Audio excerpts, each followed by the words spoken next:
Hello students, कैसे हैं आप सभी। तो लास्ट क्लास में हमने डिस्कस किया था जेनेटिक्स का चैप्टर। आई होप आपको वीडियो अच्छा लगा होगा, समझ में आया होगा। तो आज हम स्टार्ट करने जा रहे हैं केमिस्ट्री, जो आपका chapter number 5, chapter number 6, chapter number 7 और चैप्टर नंबर 8। ये जो 4 चैप्टर हैं वो आपके केमिस्ट्री में इंक्लूड होते हैं। यानी इसकी स्टडी हम किस में करते हैं? केमिस्ट्री के अंदर करते हैं। आपने नाम सुना होगा, बायोलॉजी, केमिस्ट्री, फिजिक्स। ठीक है, तो पहले हमने जो स्टडी किया था जेनेटिक्स वाला चैप्टर, वो बायोलॉजी में आता है। और अब जब हम स्टडी करने जा रहे हैं चैप्टर नंबर 5, ठीक है, वो आता है केमिस्ट्री के अंदर। तो सबसे पहले बात करें कि केमिस्ट्री होता क्या है। ठीक है, केमिस्ट्री है क्या एक्चुअली के अंदर। तो देखिए यहाँ पर इसकी डेफिनेशन की बात करें सबसे पहले, तो देखिए ब्रांच ऑफ साइंस। किसकी ब्रांच है? साइंस की ब्रांच है। ठीक है, साइंस की बहुत सारी ब्रांचेस होती है, जैसे कि बायोलॉजी हो गई, फिजिक्स हो गई, केमिस्ट्री हो गई। उनमें से एक ब्रांच है जिसका नाम क्या है? केमिस्ट्री। तो क्या बोलेंगे? Branch of science in which we study about chemical structure of substance. यानी किसकी स्टडी करेंगे हम? केमिकल स्ट्रक्चर ऑफ सब्सटेंस की स्टडी करेंगे। यानी कोई भी हमारे पास सब्सटेंस है, कोई भी हमारे पास कोई वस्तु है, उसकी हम केमिकल स्ट्रक्चर की स्टडी कर रहे हैं, तो हम क्या बोलेंगे? हम केमिस्ट्री पढ़ रहे हैं। ठीक है, and what happens to them in different condition. और जब हम उनको डिफरेंट कंडीशन उन पर क्या करेंगे? अप्लाई करेंगे, तो देखेंगे कि डिफरेंट कंडीशन के अंदर वो कैसा बिहेव कर रहा है। ठीक है, तो and what happen to them in different condition और when mixed with each other. और जब एक दूसरे को उसके अंदर क्या करेंगे? मिक्स करेंगे, उस समय उसका बिहेवियर क्या है, वो कैसे रिएक्ट करता है, इन सब की स्टडी करना क्या कहलाता है? बोलेंगे केमिस्ट्री कहलाता है। ठीक है, तो क्या बोला? Branch of science in which we study about chemical structure of substance and what happens to them in different condition या डिफरेंट मीडियम और when mixed with each other. ये सारा हम जो काम कर रहे हैं वो हम क्या बोलेंगे? हम केमिस्ट्री पढ़ रहे हैं या केमिस्ट्री को हम फॉलो कर रहे हैं। ठीक है, एग्जांपल के थ्रू समझते हैं। जैसे मान लीजिए मार्कर है। ठीक है, तो मार्कर हमारा क्या हो गया? एक सब्सटेंस हो गया, एक सब्सटेंस हो गया। अब आपको पता लगाना है कि इसके अंदर जो इसका मटेरियल है, जो इसका मटेरियल है, मान लो इसका मटेरियल प्लास्टिक है, ये प्लास्टिक से बना हुआ है, तो इसका जो मटेरियल है जो प्लास्टिक है, अब आपको प्लास्टिक की स्ट्रक्चर पता करनी है। इसका मतलब आपको केमिकल स्ट्रक्चर पता करनी है, किसकी? सब्सटेंस की। ठीक है, तो इसकी जब आप स्ट्रक्चर पता करोगे, इसका मतलब आप इसकी केमिस्ट्री को समझने की कोशिश कर रहे हो, है ना। इसी तरह इसके अंदर जो इंक है वो भी क्या है? एक केमिकल है। जब आप उसकी स्टडी करोगे कि उस इंक के अंदर कौन कौन सा मटेरियल है, कौन कौन से उसके अंदर केमिकल मिले हुए हैं, तो वो सारी स्टडी किस में आएगी? केमिस्ट्री के अंदर आएगी। आपके आसपास जितनी भी थिंग है, जितनी भी वस्तुएं हैं, जितनी भी चीजें हैं, वो सारी क्या है? केमिस्ट्री के अंदर इंक्लूड होती है। ठीक है, जैसे मान लीजिए मेरे पास मार्कर है, मार्कर किसका है? केमिकल से बना हुआ है। केमिकल का नाम क्या है? प्लास्टिक, है ना। इंक, इंक के अंदर भी क्या है? बहुत सारे केमिकल है, अलग अलग टाइप के केमिकल बने हुए हैं। ये बोर्ड है, ये भी किससे मिलकर बना हुआ है? केमिकल से मिलकर बना हुआ है। अब केमिकल अलग अलग हो सकते हैं। केमिकल में यूज वर्ड आप यूं मत समझिए कोई टॉक्सिक सब्सटेंस है। ठीक है, केमिकल टॉक्सिक सब्सटेंस के लिए वर्ड के लिए यूज नहीं होता है। कोई भी मैटर जो आपको बना हुआ दिख रहा है, ठीक है, वो सब किससे बना हुआ है? केमिकल से बना हुआ है। आपकी जो चेयर है वो भी किससे बनी हुई है? प्लास्टिक यानी कि केमिकल से बनी हुई है। या कोई आपकी चेयर है जो आयरन से बनी हुई है, वो भी क्या है? केमिकल है। ठीक है, ये लकड़ी है, वुड है, वो भी क्या है? केमिकल से बना हुआ है। आपके जो रसोई के अंदर बर्तन है, स्टील के हैं, वो सारे क्या है? केमिकल है। तो इन सब की हम स्टडी कर रहे हैं, उनको हम क्या बोलेंगे? हम केमिस्ट्री के अंदर उनकी बात करना चाहते हैं। ठीक है, इसके अलावा आपके अपने जो कॉपी, पेन, जो कुछ भी आपके आसपास है, वो सारा का सारा क्या है? केमिकल है। ठीक है, यानी जब आप जहां पर भी आप नजर घुमाओ, आपको कुछ ना कुछ मटेरियल दिखेगा, कुछ ना कुछ मटेरियल दिखेगा जिससे वो चीज बनी हुई है। जैसे मान लीजिए इसका मटेरियल बोले तो क्या बोलेंगे? इसका मटेरियल क्या है? प्लास्टिक है। ठीक है, अगर एक लोहे की कुर्सी है तो उसको क्या बोलेंगे? इसका मटेरियल क्या है? आयरन है। यानी सब कुछ है वो किसी न किसी मटेरियल से बना हुआ है। आपने, मैंने मान लो ये रिंग पहनी हुई है, कॉपर की रिंग है, तांबे की। ठीक है, तो इसका मटेरियल क्या हो गया? कॉपर। अगर मैं गोल्ड की रिंग पहनता हूं तो इसका मटेरियल क्या हो गया? गोल्ड। सिल्वर की रिंग पहनता हूं तो उसका मटेरियल क्या हो गया? सिल्वर, है ना। तो सारा चीज जो भी आप अपने आसपास देख रहे हैं वो सब ना सब किसी ना किसी मटेरियल से बनी हुई है। तो मटेरियल को मैं यूज कर रहा हूं यहाँ पर वर्ड केमिकल, ठीक है, किसी ना किसी केमिकल से बनी हुई है। और उसकी जब स्ट्रक्चर की स्टडी करते हैं, उसके बिहेवियर की स्टडी करते हैं, उसके कैरेक्टरिस्टिक्स की स्टडी करते हैं, उसकी प्रॉपर्टीज की स्टडी करते हैं, तो वो सारा हम किस में पढ़ते हैं, बोलेंगे केमिस्ट्री के अंदर पढ़ते हैं। यानी branch of science in which we study about chemical structure of substance and what happens to them in different condition. अब इसका मतलब क्या हुआ, what happens to them in different condition.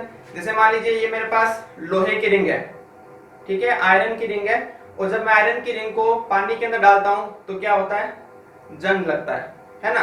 तो जब मैं इसको पानी के अंदर डालूंगा तो क्या लगेगा, इसमें जंग। यानी जब मैं डिफरेंट कंडीशन इसको प्रोवाइड कराऊंगा तब हम देखेंगे कि ये इसके साथ ये कैसा बिहेव कर रहा है। अगर मैं सोने की रिंग को पानी में डालूंगा तो कुछ नहीं होगा, लेकिन लोहे की रिंग यानी आयरन की रिंग को जब मैं पानी में डाल दूंगा तो क्या होगा, उस पर जंग लगना स्टार्ट हो जाएगी। यानी कि अलग अलग मटेरियल है वो अलग अलग बिहेव करता है कंडीशन के थ्रू। तो what happens to them in different condition और when mixed with each other. अब मेरे पास दो मटेरियल है, उनको मैंने क्या कर दिया, आपस में मिक्स कर दिया। मिक्स करने के बाद मैं देखूंगा कि इसमें क्या इफेक्ट हो रहा है, ये कैसे बिहेव कर रहा है, ठीक है। जैसे मान लीजिए आपके पास पानी है, वाटर है, और वाटर के अंदर आपने क्या मिला दिया, ऑयल मिला दिया। तो अब आप देखोगे कि वाटर और ऑयल के अंदर उसकी प्रॉपर्टीज में क्या चेंज आया है। क्या वाटर है वो ऑयल के अंदर मिक्स हो रहा है, नहीं हो रहा। एक दूसरा आपने एक्सपेरिमेंट किया, उसमें क्या किया आपने, वाटर के अंदर शैम्पू मिला दिया, तो शैम्पू क्या होगा, वाटर के अंदर मिक्स हो जाएगा, लेकिन ऑयल है वो वाटर के अंदर मिक्स नहीं होगा। तो ये उसकी अलग अलग प्रॉपर्टीज की हमें स्टडी करनी पड़ेगी। तो when mixed with each other, हमें पता लगाना है कि जब हम ऐसा एक्सपेरिमेंट करते हैं जिसमें एक मटेरियल को दूसरे मटेरियल मिक्स करते हैं तब उसका इफेक्ट क्या होता है, ठीक है। तो ये हो गई इसकी जनरल डेफिनेशन केमिस्ट्री की। अब केमिस्ट्री की जो शुरुआत होती है वो होती है एटम से। हमें पता होना चाहिए एटम क्या होता है। आपने 9th क्लास में थोड़ा बहुत इसके बारे में पढ़ा होगा। एटम क्या होता है, एटम क्या होता है, कोई भी सब्सटेंस है, आपके आसपास जो कुछ भी दिख रहा है, जो कुछ भी आपको समझ में आ रहा है, वो सारा का सारा किससे मिलकर बना हुआ है, बोलेंगे एटम से मिलकर बना हुआ है। किससे मिलकर बना हुआ है, एटम से। ये उसी तरह की बात है जैसे हम बायोलॉजी के अंदर पढ़ते हैं कि जितनी भी हमारी बॉडी है, ठीक है, जितनी भी हमारी बॉडी है वो किससे मिलकर बनी हुई है, बोलेंगे सेल से मिलकर बनी हुई है। तो सेल को हमने क्या बोला, it is a structural and functional unit of our body या एनी अदर लिविंग ऑर्गेनिज्म, है ना। तो उसी तरह से केमिस्ट्री के अंदर या नॉन लिविंग की बात करें तो नॉन लिविंग के अंदर उसकी यूनिट क्या हो जाएगी, एटम। यानी कोई भी जो आपको वस्तु दिख रही है, चाहे वो फोन हो, चाहे वो ईयरफोन हो, चाहे वो आपकी एसी हो, ठीक है, कुछ भी हो, सब कुछ किससे मिलकर बना हुआ है, एटम से मिलकर बना हुआ है। तो each substance is made up of very small particle, very very very small particle. जैसे सेल होती है तो सेल क्या है, वेरी स्मॉल पार्टिकल है। उसी तरह एटम भी क्या है, very small particle known as atom. Atom is indivisible particle. यानी जैसे मान लीजिए मार्कर है, तो मार्कर को मैं कट करके इसका इतने छोटे छोटे पार्टिकल कर दूं कि अब उसको और ज्यादा उसको तोड़ा ना जा सके। ये मेरे पास एक मार्कर है, इसको मैंने तोड़ तोड़ के या काट काट करके इतने इसके छोटे पार्टिकल कर दिए कि अब उस पार्टिकल को हम आगे डिवाइड नहीं कर सकते। तो उस जो पार्टिकल को हम आगे डिवाइड नहीं कर सकते, उस पार्टिकल को हम क्या बोलेंगे, ये इसका क्या हो गया, एटम। ये इसका क्या है, एटम है। थोड़ा सा और समझने की कोशिश करते हैं। जैसे मान लीजिए मेरे पास एक ये गोल्ड का पीस है, ठीक है, किसका पीस है, गोल्ड का, ठीक है। अब इस गोल्ड के पीस को मैं तोड़ तोड़ के काट काट के कुछ भी करूं, इसके छोटे छोटे मैंने पीसेस कर दिए, ऐसे इतने छोटे छोटे कर दिए, या इससे भी हम बोले छोटे छोटे कर दिए पीस, इतने सारे हमने स्मॉल इसके पीसेस कर दिए। अब इन स्मॉल पीसेस में से एक पीस को मैं उठाऊंगा, मान लीजिए मैंने इसको उठाया, तो इसको पिक करके मैं यहाँ लाऊंगा, ये लिया है, ठीक है। अब इसको आगे और मैं तोड़ना चाहूं या इसको और आगे डिवाइड करना चाहूं तो मैं आगे नहीं कर पाऊंगा। तो हम क्या बोल देंगे, ये क्या बन गया, ये बन गया हमारे गोल्ड का atom, atom of gold, clear. ये क्या बन गया, एटम ऑफ गोल्ड, ठीक है। ये सारे क्या बन गए, एटम्स ऑफ गोल्ड। तो वह पार्टिकल जिसको हम आगे डिवाइड नहीं कर सके उसको हम क्या बोलेंगे, एटम, ठीक है। ये एक्चुअली में आपके पीरियोडिक टेबल का एटॉमिक स्ट्रक्चर का पार्ट है, जहां पर मैं आपको पूरा बताऊंगा कि एटम की डिस्कवरी कैसे हुई, किसने डिस्कवर किया था, ठीक है। लेकिन यहाँ पर हमें बेसिक का नॉलेज होना चाहिए, तभी हम आगे केमिस्ट्री को स्टार्ट कर पाएंगे। तो ये हो गया हमारा एटम। अब एटम की स्ट्रक्चर की थोड़ी सी बात कर लेते हैं। वैसे तो आपको थोड़ा बहुत 9th के अंदर पता होगा कि एटम की स्ट्रक्चर कैसी होती है, लेकिन यहाँ पर थोड़ी सी बात कर लेते हैं। एटम के अंदर कुछ और पार्टिकल होते हैं, एटम के अंदर कुछ और पार्टिकल होते हैं। जैसे सेल होता है, सेल के अंदर क्या होता है, न्यूक्लियस। उसी तरह यहाँ पर भी क्या होता है, एटम है, ये एटम की स्ट्रक्चर है, मान लीजिए एटम की स्ट्रक्चर है, और इसके सेंटर पार्ट में होता है न्यूक्लियस, ठीक है। न्यूक्लियस, न्यूक्लियस के अंदर क्या होता है, तो न्यूक्लियस के अंदर होते हैं प्रोटॉन प्लस न्यूट्रॉन। क्या होता है न्यूक्लियस में, प्रोटॉन और न्यूट्रॉन। यानी यहां पर मैं लिख रहा हूं P प्लस N, P मतलब प्रोटॉन, N मतलब न्यूट्रॉन। तो न्यूक्लियस के अंदर प्रेजेंट होते हैं P और N, यानी प्रोटॉन और न्यूट्रॉन प्रेजेंट होता है न्यूक्लियस के अंदर। और एक आपने सुना होगा इलेक्ट्रॉन। जो इलेक्ट्रॉन होता है वो न्यूक्लियस के चारों ओर चक्कर लगाता है। इलेक्ट्रॉन है वो इस न्यूक्लियस के चारों ओर क्या लगाएगा, चक्कर लगाएगा सर्कुलर पाथ के अंदर। तो यहाँ पर 3 पार्टिकल हमारे पास आ गए, एक आ गया हमारे पास प्रोटॉन, एक आ गया न्यूट्रॉन, और तीसरा आ गया हमारे पास इलेक्ट्रॉन, ठीक है। ये 3 ऐसे पार्टिकल होते हैं जो एटम्स के अंदर प्रेजेंट होंगे, क्लियर। अब यहां पर थोड़ी सी और बात करें कि प्रोटॉन पर चार्ज है, प्रोटॉन पर होता है पॉजिटिव चार्ज, ठीक है, और इलेक्ट्रॉन पर होता है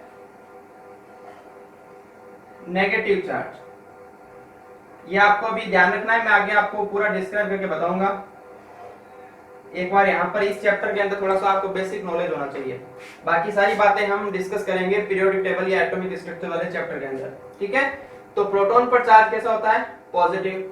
इलेक्ट्रॉन पर चार्ज कैसा होता है, नेगेटिव। और जो न्यूट्रॉन होता है, न्यूट्रॉन पर चार्ज होता है 0, यानी कि न्यूट्रल, न्यूट्रल, ठीक है। तो ये आपको कुछ बातें ध्यान रखनी है। प्रोटॉन पर positive charge, P for proton, P for positive, N for neutron, N for neutral, ठीक है। और इलेक्ट्रॉन, बाकी बच गया इलेक्ट्रॉन, वो क्या होगा, नेगेटिव चार्ज पार्टिकल। तो ये हो गई कुछ एटम की स्ट्रक्चर। अब केमिस्ट्री की डेफिनेशन हो गई, एटम्स की डेफिनेशन हो गई। ध्यान से, ये जो आज मैं वीडियो बना रहा हूं इसमें आपको केवल बेसिक सी चीजें बताऊंगा, ताकि आपके हर टाइम वो काम आएगी केमिस्ट्री के अंदर, ठीक है। तो एटम की डेफिनेशन हो गई। नेक्स्ट आ रही है एलिमेंट की डेफिनेशन, कि एलिमेंट क्या होता है, मॉलिक्यूल्स क्या होते हैं और कंपाउंड क्या होता है।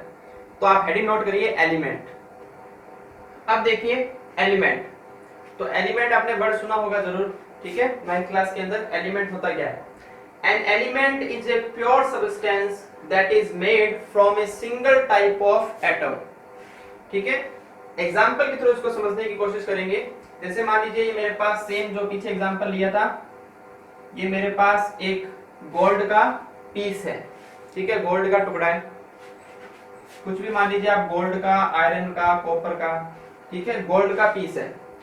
अब जब इस पीस को मैं यहां से कट करूंगा, मैंने मान लीजिए इसको यहां से कट कर दिया, फिर मैंने एक बार इसको यहां से कट किया, फिर एक बार मैंने इसको यहां से कट किया, एक बार मैंने इसको यहां से कट किया, एक बार मैंने इसको यहां से कट किया, ठीक है।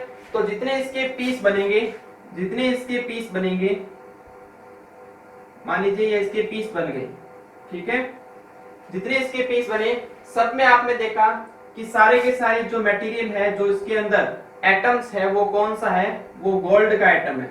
किसका एटम है, गोल्ड का एटम है। सबके अंदर किसका एटम प्रेजेंट होगा, गोल्ड का। यूं तो नहीं है कि यहां से मैंने कट किया तो यहां से गोल्ड निकला, और जब मैंने यहां से इसको कट किया तो यहां से मुझे आयरन मिला, ऐसा तो नहीं होगा। यानी इस पूरे टुकड़े के अंदर, पूरे पीस के अंदर किसके एटम है, ओनली और ओनली गोल्ड के एटम है। कहीं पर भी आपको आयरन का एटम नहीं दिखेगा, कहीं पर भी आपको कॉपर का एटम नहीं दिखेगा, है ना। तो सारे पीस के अंदर, पूरे के पूरे पीस के अंदर सब के सब कौन से एटम है, गोल्ड के एटम है। यानी एक ही टाइप के एटम है, सेम टाइप के एटम है। तो इसको हम क्या बोलेंगे, एलिमेंट। क्या बोलेंगे, एलिमेंट।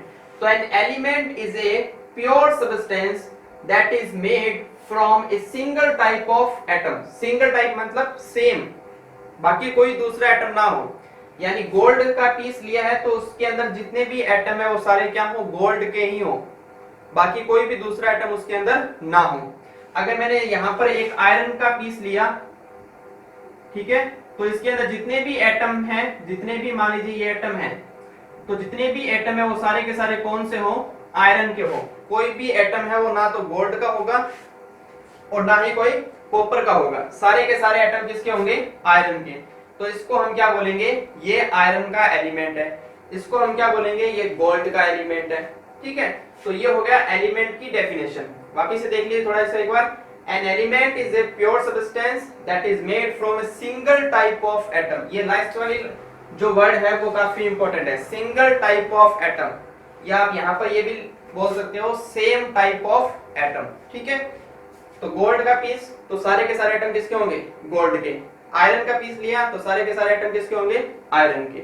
इसी तरह मैंने प्लास्टिक का पीस लिया तो सारे के सारे एटम किसके होंगे, प्लास्टिक के। उसको हम क्या बोलेंगे, एलिमेंट। और ये कैसा होगा, प्योर।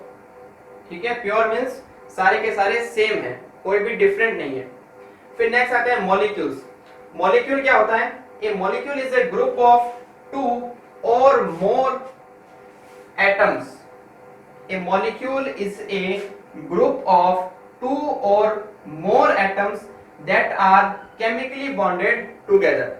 अब मान लीजिए मैंने कुछ ऐसा सब्सटेंस लिया, ठीक है, जैसे मान लीजिए मैंने एक ऐसा सब्सटेंस लिया जिसके अंदर मान लीजिए ये मेरे पास सॉल्ट है, ठीक है, जो आप सॉल्ट यूज करते हैं वो है। तो सॉल्ट के अंदर मैंने ये सॉल्ट का पार्टिकल लिया है, सॉल्ट का कुछ अमाउंट लिया है। जब इसके अंदर आप देखोगे तो सारे के सारे एटम क्या होंगे, सॉल्ट का फॉर्मूला होता है NaCl, ये आपको पता होगा। ठीक है, सॉल्ट का फॉर्मूला क्या होता है, NaCl। तो सारे के सारे इसके अंदर जो एटम हैं वो कैसे हैं, NaCl वाले हैं। कैसे हैं, NaCl। ठीक है, सारे के सारे एटम आपको क्या मिलेंगे, NaCl वाले।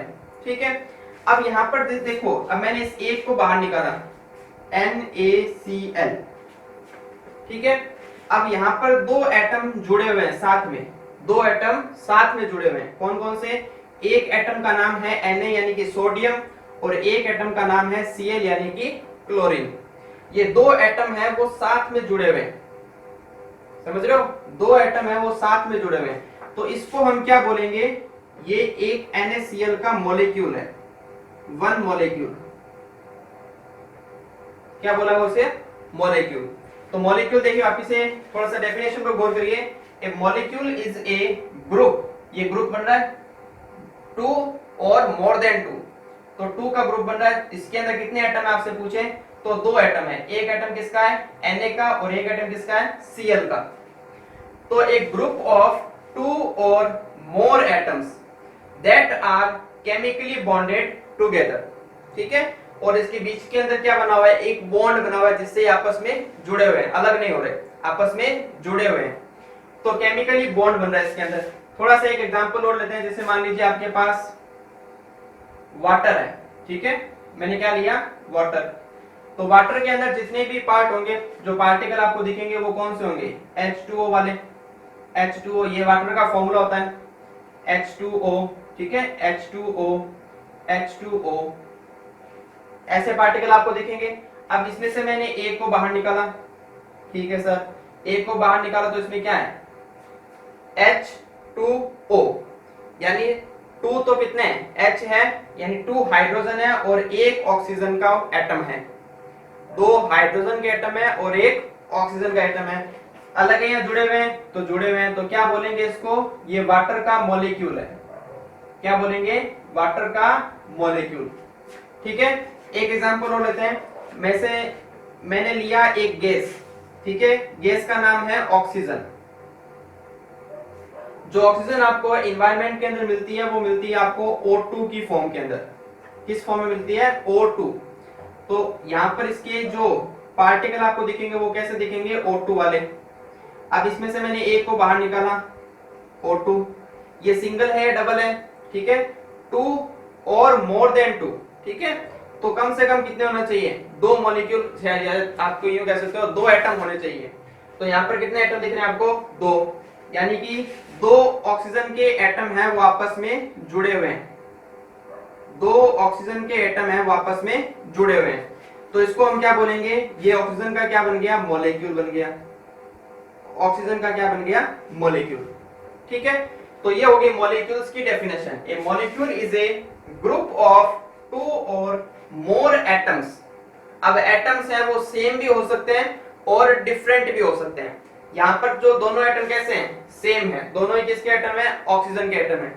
यहाँ पर दोनों एटम कैसे हैं, सेम की डिफरेंट, डिफरेंट। एक एटम सोडियम का है और एक एटम क्लोरीन का है। यहाँ पर दोनों एटम सेम है कि डिफरेंट है, यहाँ पर तीन एटम हो गए, देखो कितने हो गए, तीन एटम हो गए, दो हाइड्रोजन के हो गए और एक ऑक्सीजन का हो गया। तो कितने एटम है, तो बोलेंगे तीन एटम है। ठीक है, तीनों सेम है कि डिफरेंट है, दो सेम है एक डिफरेंट है। तो एटम्स है वो सेम भी हो सकते हैं और डिफरेंट भी हो सकते हैं। जब एटम, ध्यान से सुनिएगा, कंपाउंड की डेफिनेशन बता रहा हूं, जब एटम डिफरेंट होंगे, जब एटम डिफरेंट होंगे तो उसको हम क्या बोलेंगे, कंपाउंड।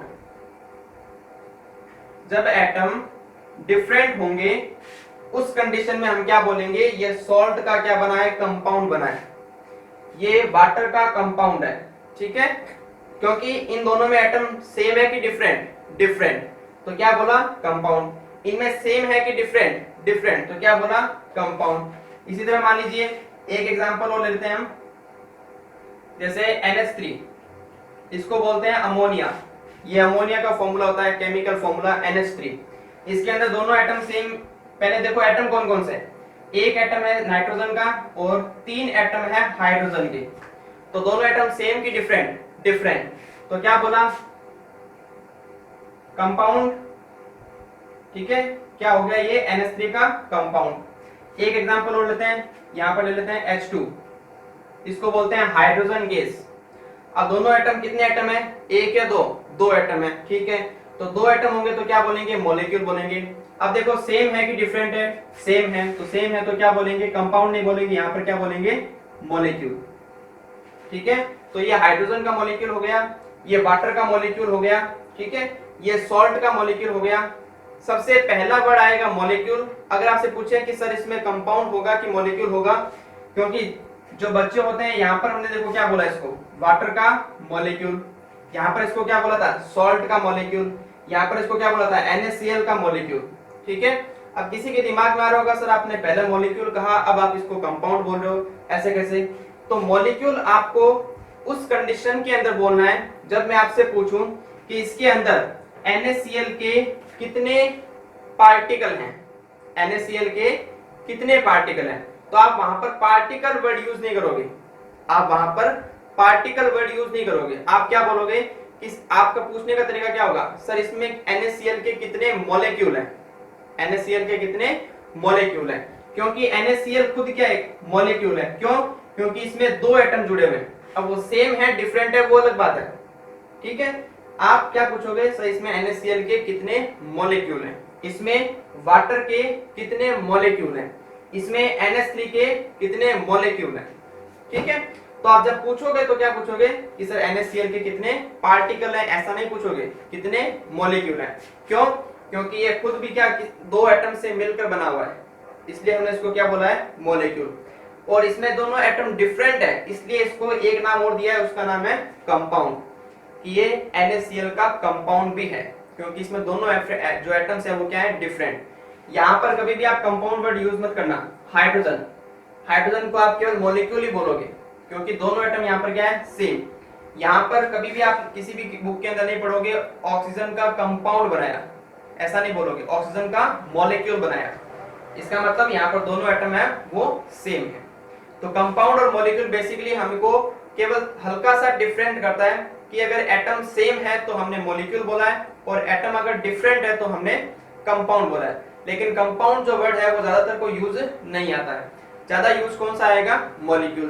तो मॉलिक्यूल में आपको ध्यान रखना है कि ग्रुप ऑफ टू और मोर एटम्स, इसमें कम से कम दो एटम्स तो होंगे, या तो दो होंगे या दो से ज्यादा भी हो सकते हैं। जैसे तीन का एग्जांपल है तो तीन का ये हो गया 3 एटम्स, ये भी 4 एटम्स हो गया। इसी तरह सेम एटम की बात करें तो एक फॉर्मूला आता है ओजोन,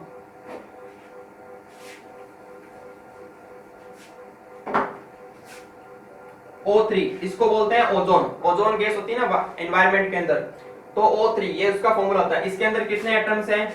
बोलेंगे 3 एटम्स हैं। ऑक्सीजन के कितने एटम हैं? 3 एटम है। ठीक है, ऑक्सीजन के कितने एटम है? 3 एटम है। तो ये क्या हो गया? ओजोन का मॉलिक्यूल हो गया। ठीक है, तो 2 एटम्स भी हो सकते हैं और मोर देन 2 भी हो सकते हैं। कम से कम कितने होंगे? 2 तो होंगे, that are chemically bonded together, और बीच में उनके क्या बनेगा? केमिकल बॉन्ड बनेगा। इनको हम क्या बोलेंगे? मॉलिक्यूल्स। तो ज्यादातर आपको ध्यान में रखना है मॉलिक्यूल्स। ठीक है, तो ये हो गया एटम्स, सॉरी एटम्स हो गया, एलिमेंट हो गया और मॉलिक्यूल हो गया, कंपाउंड हो गया।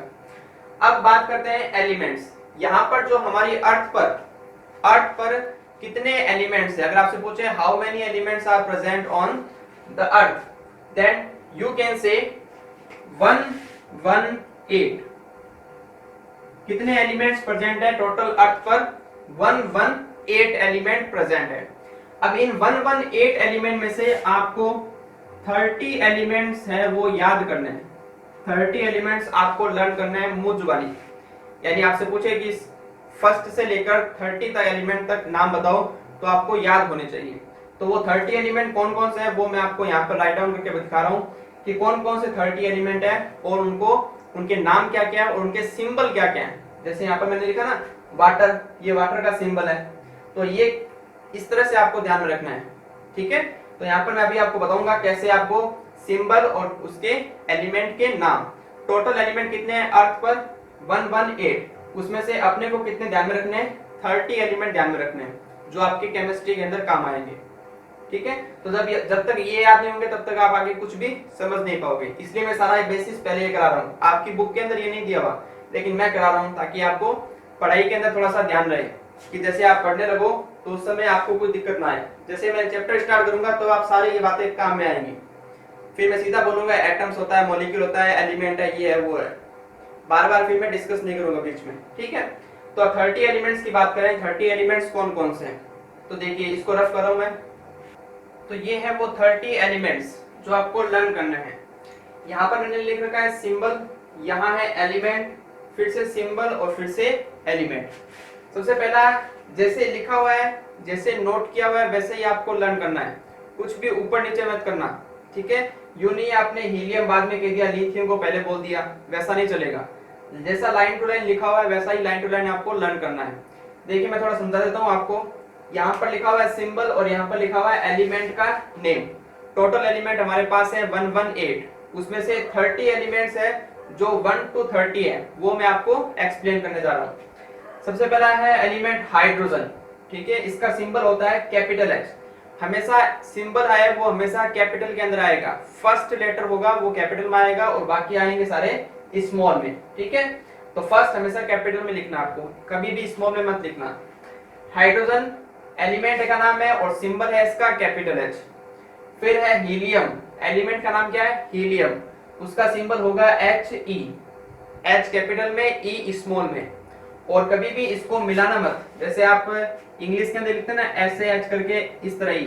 ठीक है, H और E है वो आपस में अलग अलग होंगे, ऐसा लिखना है, H अलग फिर E अलग।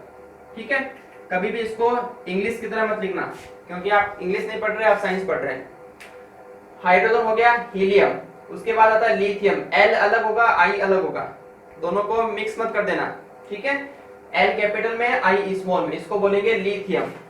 फिर बेरिलियम, Be, बेरिलियम। फिर केवल B लिखूं तो बोरोन, क्या होगा? बोरोन।